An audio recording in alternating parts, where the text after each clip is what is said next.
శ్రీకాకుళం జిల్లాలో టీడీపీ ఎమ్మెల్యేల వ్యవహార శైలి వివాదాస్పదంగా మారుతోంది.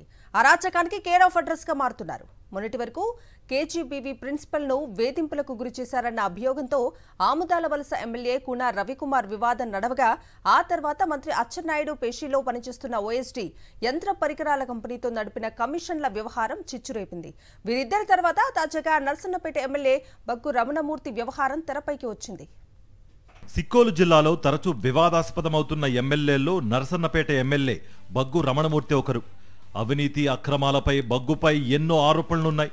తాజాగా శ్రీముఖలింగం కరకట్టపై సుమారు ₹1 కోటి ఎన్ఆర్ఈజీఎస్ నిధులతో చేపడుతున్న పనుల డొల్లతనాన్ని శ్రీముఖలింగం ఆలయం అర్చకుడు నాయుడు గారి రాజశేఖర్ బయటపెట్టారు. అంతేకాకుండా శ్రీముఖలింగం ఆలయంలో అనేక అక్రమాలు జరుగుతున్నాయని రాజశేఖర్ చెబుతున్నారు. ఆలయంలో జరుగుతున్న అవినీతి అక్రమాల్లో ఎమ్మెల్యే బగ్గు రమణమూర్తితో పాటు అతని అనుచరులే కీలకంగా వ్యవహరిస్తున్నారని ఆయన ఆరోపించారు. అంతటితో ఆగకుండా ఎన్ఆర్ఈజీఎస్ నిధులతో నిర్మిస్తున్న సీసీ రోడ్లలో అవినీతి జరిగిందని, రోడ్డు నిర్మాణంలో నాణ్యతా ప్రమాణాలు పాటించలేదని గ్రీవెన్స్ లో ఫిర్యాదు చేశారు. వారి అక్రమాలపై ఫిర్యాదు చేశారన్న అక్కసుతో కొందరు ఆయనపై దాడి చేసి హత్యాయత్నానికి పాల్పడ్డారు.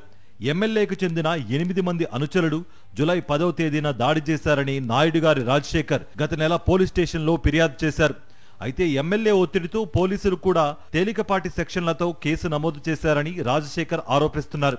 ఇక్కడ న్యాయం జరగదని భావించి నేరుగా ఢిల్లీ వెళ్లి రాష్ట్రపతికి, జాతీయ మానవ హక్కుల సంఘానికి ఫిర్యాదు చేశారు.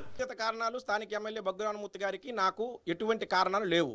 ఎప్పుడు మర్యాదగా పలకరించే వ్యక్తులు ఇటువంటివి చేయడం సమంజసం కాదు. నీతిపై పోరాటం చేసినప్పుడు సపోర్ట్ చేయాలి, కానీ ఇలాగ నియోజకవర్గం మొత్తం మీద ఇలా జరుగుతుందో ఏమో అనుమానాలు వ్యక్తం నాకు అవుతున్నాయి. నాకు హత్యా ప్రయత్నం జరిగినప్పుడు నేను పారిపోయి బ్లడ్తో పారిపోయి నా టెంపుల్లోకి నేను ప్రవేశించాను కాబట్టి సీసీ కెమెరాలు అన్నీ ఉన్నాయి కాబట్టి వాళ్ళు అక్కడికి ఆగిపోయింది.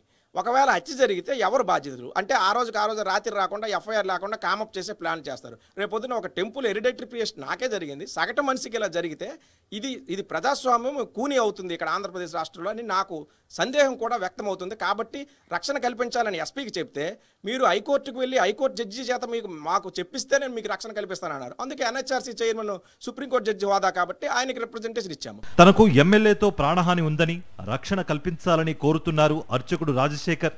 దీంతో ఎమ్మెల్యే బగ్గు రమణమూర్తి వ్యవహారం మరోసారి తెరపైకొచ్చింది.